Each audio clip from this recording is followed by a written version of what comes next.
ये हमारा जीव जनन कैसे करते हैं चैप्टर का लेक्चर नंबर 5वां है। इस लेक्चर में हम सब जनन स्वास्थ्य और उससे जुड़े हुए महत्वपूर्ण बिंदुओं को देखेंगे। इसमें हम देखेंगे कि यौन संचरण रोग कौन कौन से होते हैं, उनको कैसे रोका जा सकता है, उनसे हम अपने आप को कैसे बचा सकते हैं, और यौन संचारित रोग कौन कौन से होते हैं, जैसे एड्स हो गया, HIV हो गया और सारे यौन संचारित रोग होते हैं, उन सब से हम कैसे बचेंगे। इन चीज़ों को हम इस वीडियो में कवर करने वाले हैं। तो चलिए वीडियो को स्टार्ट करते हैं। सबसे पहले हम समझेंगे लैंगिक परिपक्वता और सामाजिक दबाव।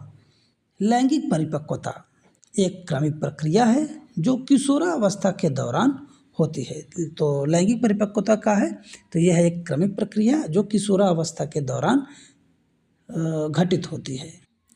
दूसरा पॉइंट है, केवल लैंगिक परिपक्वता प्राप्त करना यह संकेत नहीं देता कि कोई व्यक्ति गर्भधारण या जनन प्रक्रिया के लिए मानसिक और शारीरिक रूप से तैयार है। कई बार सामाजिक, पारिवारिक और मित्रों का दबाव विवाह और संतानों उत्पत्ति को लेकर होता है। तो ये जरूरी नहीं है कि अगर कोई व्यक्ति लैंगिक परिपक्वता प्राप्त कर लिया है तो वो संतान उत्पत्ति करने के लिए शारीरिक और मानसिक रूप से भी परिपक्व हो। कभी कभी क्या होता है कि आपके ऊपर सामाजिक दबाव होता है, पारिवारिक दबाव होता है या फिर मित्रों का भी दबाव हो सकता है, जिसके कारण आप संतानों उत्पत्ति को लेकर के कदम उठाते हैं। तो ये सब दबाव के कारण भी लोग संतान उत्पत्ति करते हैं। अब हम देखेंगे कि यौन संचारित रोग कौन कौन से होते हैं। जैसे आपके सामने दिख रहा है कि यौन संचारित रोग, तो कौन कौन से हैं यौन संचारित रोग? तो इसमें आ जाता है आपका यौन क्रिया के दौरान शरीर में निकट संपर्क होता है, जिससे कुछ रोगों का संचरण संभव है। साथ में जब आप कोई यौन क्रिया करते हैं तो उस दौरान महिला और पुरुष के बीच नज़दीकियाँ बढ़ती हैं, शारीरिक संबंध बनते हैं। तो उस दौरान बहुत सारे ऐसे रोग होते हैं जो एक दूसरे से फैलना स्टार्ट हो जाते हैं। तो वो कौन कौन से रोग हैं और उनकी रोकथाम कैसी करनी है और सुरक्षा कैसे लेना है, इन सब चीज़ों को हम इसमें चर्चा करेंगे। तो जैसे आपका आ जाता है प्रमुख यौन संचारित रोग, तो पहला आ जाता है आपका जीवाणु जनित रोग। तो जीवाणु से कौन कौन से रोग फैलते हैं, उसमें आता है आपका गोनेरिया और सिफिलिस। अगर वायरस से फैलने वाले रोगों की बात करें तो उसमें आता है आपका मस्सा और HIV, जिसको हम सब एड्स भी बोलते हैं। इन रोगों को रोकने के लिए सुरक्षित यौन संबंध बनाएं और कंडोम का उपयोग आवश्यक है। अगर आप चाहते हैं कि यौन संचारित रोग आपको नहीं हो तो उसके लिए आप जो यौन संबंध बनाएं वो सुरक्षित रहे, और जहां तक संभव हो सके तो आप कंडोम का उपयोग जरूर करें। गर्भधारण और स्वास्थ्य पर प्रभाव। किसी स्त्री के गर्भधारण करने से उसके शारीरिक और मानसिक स्थिति पर गहरा प्रभाव पड़ता है। यदि कोई महिला गर्भधारण के लिए शारीरिक और मानसिक रूप से तैयार नहीं है तो इसे उसके स्वास्थ्य पर प्रतिकूल प्रभाव पड़ सकता है। इस कारण गर्भधारण को रोकने के लिए गर्भ निरोधक उपाय अपनाए जाते हैं। तो साथियों, क्या होता है, कभी कभी महिला मानसिक रूप से और शारीरिक रूप से गर्भधारण करने के लिए तैयार नहीं रहती है, फिर भी अगर किसी कारणवश उसको निषेचन हो गया, उसको गर्भधारण हो गया, तो उसके शरीर पर गहरा प्रतिकूल प्रभाव भी पड़ सकता है। इसलिए गर्भधारण को रोकने के लिए हम सब गर्भ निरोधक का उपयोग करते हैं।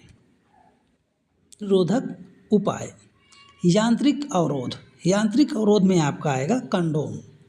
कंडोम क्या करता है साथियों? तो कंडोम जो है वो शुक्राणुओं को अंडाणु तक पहुंचने से रोक देता है। दूसरा आता है आपका डायफ्राम और शटल कैप। जो डायफ्राम और शटल कैप है ये योनि में रखी जाने वाली युक्ति है जो शुक्राणु को रोक देती है। आगे आता है आपका हार्मोनल उपाय। हार्मोनल उपाय में आपका आएगा गर्भ निरोधक गोलियां।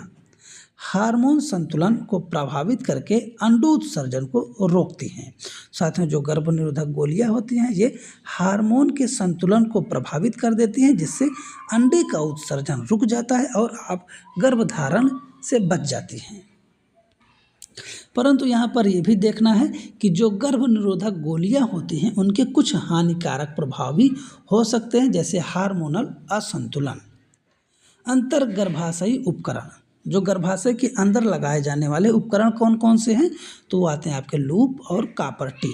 गर्भाशय में स्थापित किए जाते हैं और निषेचन को रोकते हैं। कुछ मामलों में इससे गर्भाशय में जलन या फिर अन्य समस्याएं भी हो सकती हैं। तो गर्भाशय के अंदर उपयोग की जाने वाली कौन कौन सी उपकरण है, तो उसमें आता है आपका लूप और कॉपर टी।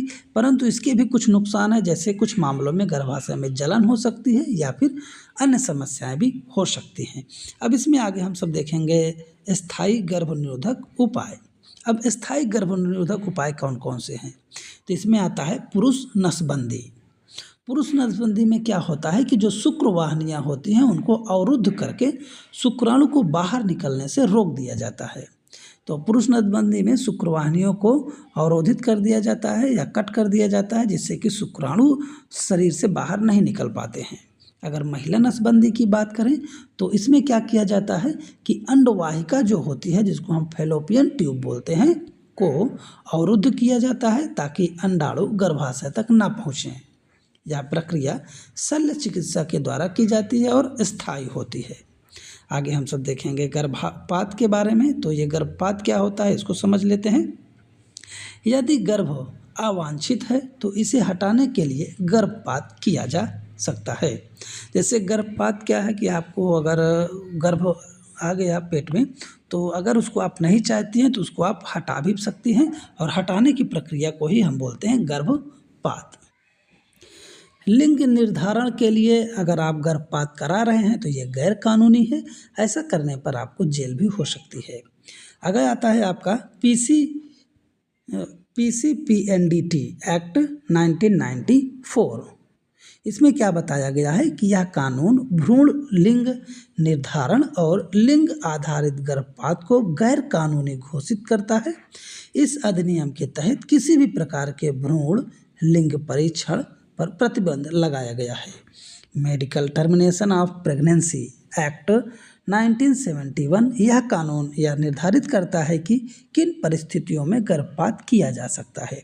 तो आपने यहाँ पर देखा कि जो गर्भपात कराने का नियम है वो भी एक कानूनी नियम है। इसमें आपको कुछ एक्ट दिए गए हैं, जिस एक्ट के अंतर्गत ही आप गर्भपात करवा सकते हैं। अगर आप लिंग निर्धारण को लेकर के गर्भपात करवाते हैं तो आपको कानूनी रूप से दोषी करार किया जा सकता है और आपको इसके लिए दंड भी दिया जा सकता है। सितंबर 2021 में मेडिकल टर्मिनेशन ऑफ प्रेगनेंसी अधिनियम 2021 लागू किया गया, जिससे गर्भपात के लिए ऊपरी गर्भकालीन सीमा को 20 से बढ़ाकर 24 सप्ताह कर दिया गया। लिंग निर्धारण और मादा भ्रूण हत्या। भ्रूण लिंग निर्धारण परीक्षण कराकर लड़की के भ्रूण का गर्भपात करवाना गैर कानूनी है। कभी कभी क्या होता है कि कुछ लोग जो मानसिक रूप से बीमार होते हैं वो किसी विशेष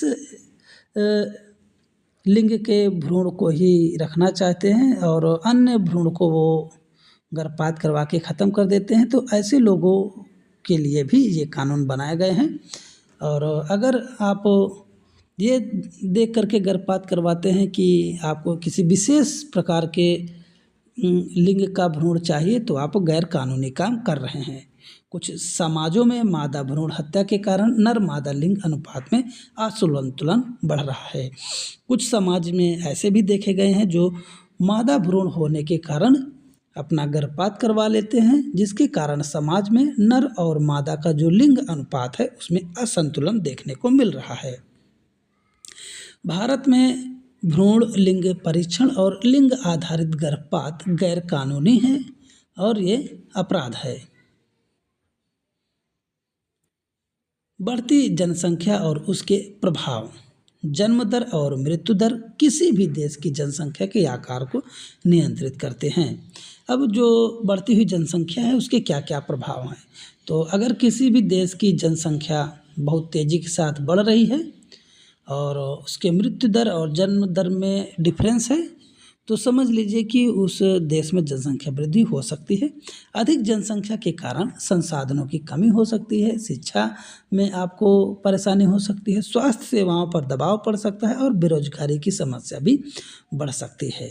अगर आप आगे देखें थोड़ा सा तो इसमें आता है आपका गरीब और जीवन स्तर की गिरावट के पीछे सामाजिक असमानता और बढ़ती जनसंख्या का एक बड़ी समस्या है। तो देश में बढ़ती हुई बेरोजगारी और अच्छी सुविधा न होने का कारण यहाँ की बढ़ती हुई जनसंख्या भी जिम्मेदार है। अगर आप जनसंख्या से बचना चाहते हैं या जनसंख्या के ऊपर आप नियंत्रण लगाना चाहते हैं तो आप परिवार नियोजन और जनसंख्या नियंत्रण के उपायों को भी अपना सकते हैं। आगे हम देखेंगे पुष्पी पौधे और मानव में लैंगिक प्रजनन में समानता क्या क्या है। अब इसको हम थोड़ा देखें तो आपको दिखेगा युग्मकों का संलयन। तो युग्मकों का संलयन साथियों दोनों में नर और मादा युग्मक का संलयन होता है, चाहे पुष्प हो या फिर मानव हो। तो दोनों में आपको मैंने बताया है कि युग्मक का संलयन होना आवश्यक होता है। अगली पीढ़ी का निर्माण, दोनों में निषेचन के परिणाम स्वरूप ही एक नई पीढ़ी का निर्माण होता है। और आनुवांशिक विविधता में देखें तो दोनों में आनुवांशिक पदार्थ का मिश्रण होता है, जिससे संतति में आनुवांशिक विविधता पाई जाती है। तो ये भी आपको जानना जरूरी है। आगे देखेंगे कि पुष्पी पौधे और मानव में लैंगिक प्रजनन में अंतर क्या है। तो जनन अंग में अंतर हो जाता है साथियों। पुष्पी पौधों में पुष्प जनन अंग होता है, लेकिन मानव में वृषण और अंडाशय जनन अंग होते हैं। नर युग्मक की बात करें तो पुष्प में परागकण होता है, लेकिन मानव में शुक्राणु होता है। मादा युग्मक की बात करें तो पुष्प में अंडकोशिका होती है और मानव में अंडाणु होता है। अगर हम निषेचन की बात करें तो इसमें निषेचन जो होगा वो पराग नलिका के माध्यम से होता है और मानव में फैलोपियन ट्यूब के द्वारा होता है। तो ट्यूब भी एक प्रकार की नली ही होती है। भ्रूण का विकास अगर देखें तो पुष्प में बीजांड में भ्रूण का विकास होता है और मानव में गर्भाशय में।